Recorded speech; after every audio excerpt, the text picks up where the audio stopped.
Maryam Yusuf was the kind of woman people admired. A devoted mother, a respected schoolteacher, and a woman of strong faith, she carried herself with grace and dignity. At 38, she had built a life centered around her only son, 16-year-old Khalid.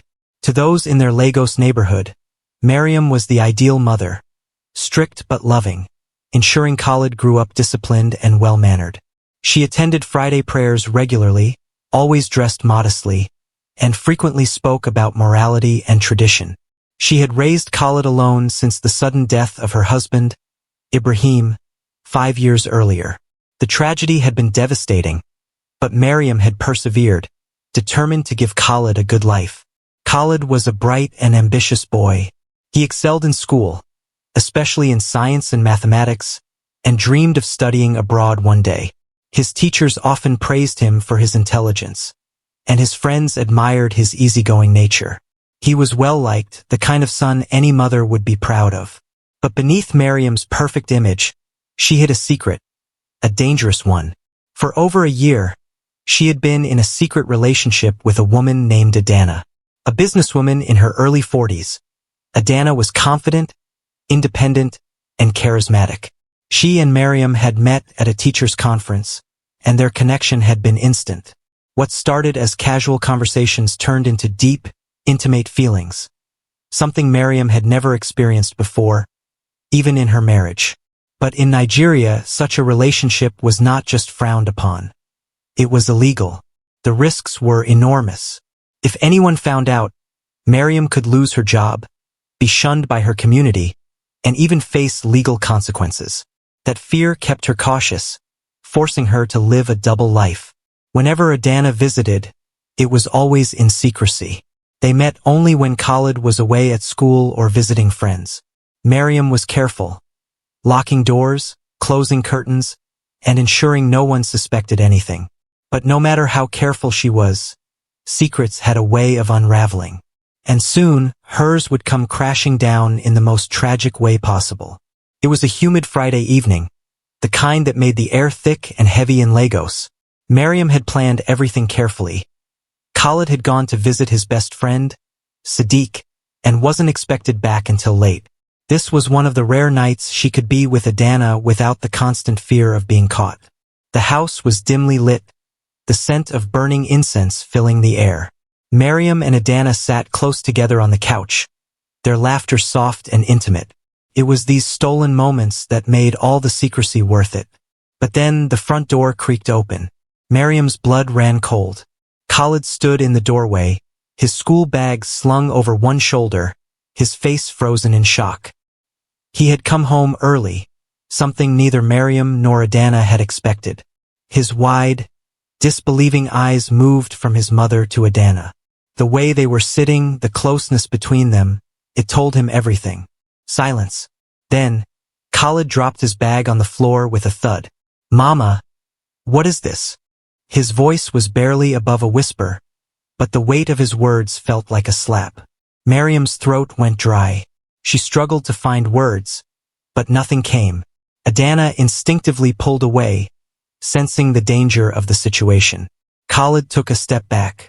His mother, the woman who had always preached about morality, faith, and righteousness, was living a lie, a forbidden one. His face twisted in anger and betrayal. This is haram, he spat, his voice shaking. "Khalid, please." Maryam finally found her voice, reaching out to him. "It's not what you think." But it was too late. He had seen enough. Without another word, Khalid turned and stormed out of the house. Maryam rushed after him, but by the time she reached the doorstep, he was gone, swallowed by the dark streets. Panic gripped her chest. What if he told someone? What if he never came back? Behind her, Adana stood, her face tense with worry. "Maryam, what are we going to do?" Maryam didn't answer. She had spent years protecting her secret. But now, the person she loved most in the world had discovered the truth. And she had no idea what he would do next. Khalid didn't come home that night.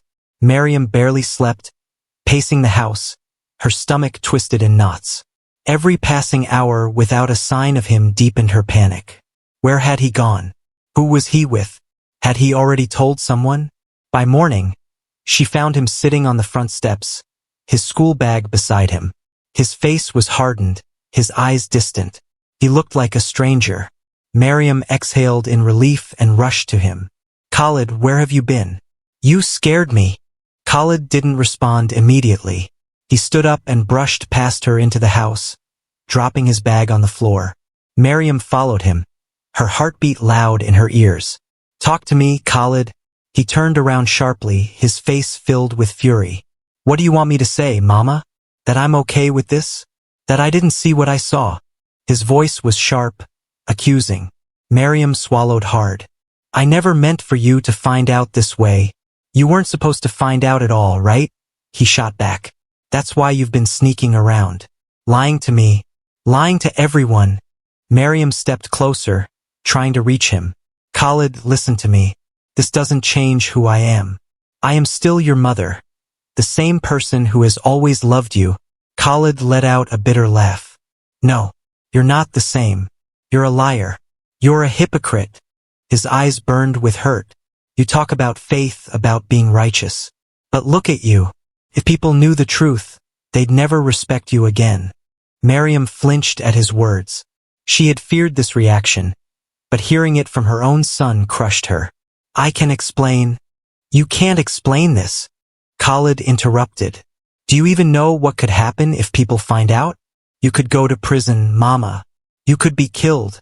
Miriam felt a lump in her throat. She had spent years living in fear of exposure, but nothing terrified her more than the thought of her own son hating her. Please, Khalid, she begged, her voice breaking. I need you to understand. I need you to keep this between us. Khalid's expression darkened. You want me to lie for you? Miriam hesitated. I want you to protect me. Khalid shook his head, his fists clenching. You don't deserve protection. You deserve to be exposed. Miriam's breath caught in her chest. A cold dread washed over her as she saw the determination in his eyes. If Khalid told someone, her entire life would come crashing down. She had to do something, and fast. Miriam sat alone in the dimly lit living room, her hands trembling as she gripped the edge of her chair. Khalid had barely spoken to her since their confrontation earlier that day. He had locked himself in his room, refusing to eat, refusing to even look at her. The silence in the house felt suffocating. Her mind raced with fear. What if he told someone? What if he went to the mosque and confessed to an imam? What if he told his teachers or his friends? A scandal like this wouldn't just ruin her reputation. It could destroy her entire life. She had spent years building an image of a devoted mother and a pious woman. She would lose her job. Her family would disown her. And in a society where such secrets were met with outrage, she could even be arrested or worse. And Adana? She had already distanced herself. She had warned Miriam that Khalid would be a problem, that a teenage boy wouldn't understand or keep quiet. But Miriam had refused to believe her. Now she had no choice. She had to stop him before it was too late. Late that night, Miriam stood outside Khalid's bedroom door, her heart pounding so loudly she could barely hear her own thoughts. She knocked softly. Khalid? Please let me in, she pleaded. No response. She turned the knob. It wasn't locked. She stepped inside and saw her son lying on the bed, his back turned to her. His body was still, his breathing slow. He had fallen asleep. Miriam's eyes welled with tears as she looked at him. This was her child. The boy she had carried for 9 months, nursed through fevers, held through nightmares. She had loved him more than anything. But now he was her greatest threat. She stepped closer, her hands shaking. The weight of what she was about to do pressed down on her. But in her mind, she convinced herself it was the only way. If Khalid exposed her, she would lose everything. She would lose herself. Carefully, she picked up a pillow from the bed. She hovered over him, staring at his peaceful face. He looked so much like his father in this moment, his features soft in sleep. A sob caught in her throat. I'm sorry, my son, she whispered. Then, with one deep breath, she pressed the pillow over his face. Khalid's body jolted awake. He struggled, his hands clawing at her arms. His muffled cries filled the room as his legs kicked wildly. Miriam squeezed her eyes shut, forcing herself to hold on, to not let go. Tears streamed down her cheeks as she felt his resistance weaken. His thrashing slowed. His fingers loosened their grip. And then silence. She pulled the pillow away, gasping for air, her entire body trembling. Khalid lay motionless, his face pale, his lips slightly parted. His eyes, once full of life, were now empty. Miriam stumbled back, her hands covering her mouth. The weight of what she had done crashed over her like a tidal wave. She had killed her own son. She couldn't think. She couldn't breathe. But she knew one thing. She had to hide the truth. Wiping her tears, she took deep breaths and forced herself to act. She smoothed Khalid's clothes, placing his hands neatly at his sides. She sat beside his bed, rubbing her face to make her eyes look swollen, as if she had been crying over his sudden death. Then, she picked up her phone and dialed. When the neighbors arrived minutes later, they found Miriam weeping over Khalid's lifeless body. He just wouldn't wake up, she sobbed. I don't know what happened. The community mourned with her, believing the boy had died in his sleep. The doctors found no immediate signs of foul play, and given the lack of an autopsy request, his death was ruled as natural. Khalid was buried within 24 hours. Miriam stood by his grave, surrounded by mourners who offered their condolences, their prayers, their support. None of them knew the truth. None of them knew the monster she had become. The graveyard was silent except for the whispers of prayers and the sound of shovels moving dirt. Miriam stood motionless, her face streaked with tears, her hands clasped together as if in deep grief. Around her, mourners wept for Khalid, the bright young boy taken too soon. No one suspected a thing. Neighbors consoled her, holding her as she collapsed in sorrow. Family members murmured blessings for her strength. The imam recited prayers, speaking of fate and how God's will was unquestionable. Miriam played her role perfectly.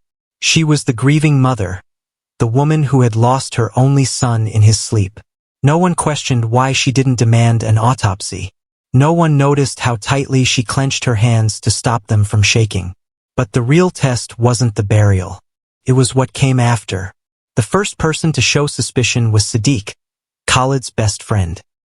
He arrived at the house 3 days after the funeral, his eyes swollen from crying. "Auntie, I just don't understand," he said, sitting across from Miriam. "Khalid was fine the last time I saw him. He wasn't sick. How could he just die?" Miriam forced a sad smile. "Sometimes these things happen, my dear. Allah gives and takes as he wills." Sadiq nodded slowly, but his eyes didn't leave her face. "Did he say anything to you that night? Did he seem different?" Miriam's heart pounded. Did Khalid tell his friend anything before he died? Did he hint at what he had seen? "No, he was normal," she lied. "He just went to sleep and never woke up." Sadiq hesitated. Then, in a lower voice, he said, "Auntie, Khalid was angry that day. He told me he found out something that would change everything." Miriam's breath hitched. What do you mean?" she asked carefully. "I don't know." Sadiq shook his head. "He wouldn't tell me. He just said he didn't know what to do." Miriam felt cold sweat form on her back. Sadiq leaned forward. "Auntie, did he tell you what was wrong?" Miriam forced herself to remain calm. She reached out and patted his hand, her voice soft and broken. "Sadiq, my son is gone. Please, let's not torture ourselves with questions we can't answer." Sadiq studied her face for a long moment before nodding. "I just miss him," he whispered. "So do I, my dear," Miriam replied, her voice hollow. But as Sadiq left, she knew the truth. He wasn't convinced. For the next few weeks, Miriam lived in paranoia. She barely slept. She barely ate. Every knock on the door made her heart race. Every glance from a neighbor made her stomach twist. She kept imagining the police coming for her, dragging her away, exposing the truth.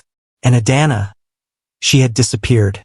Miriam had tried calling her, but Adana never picked up.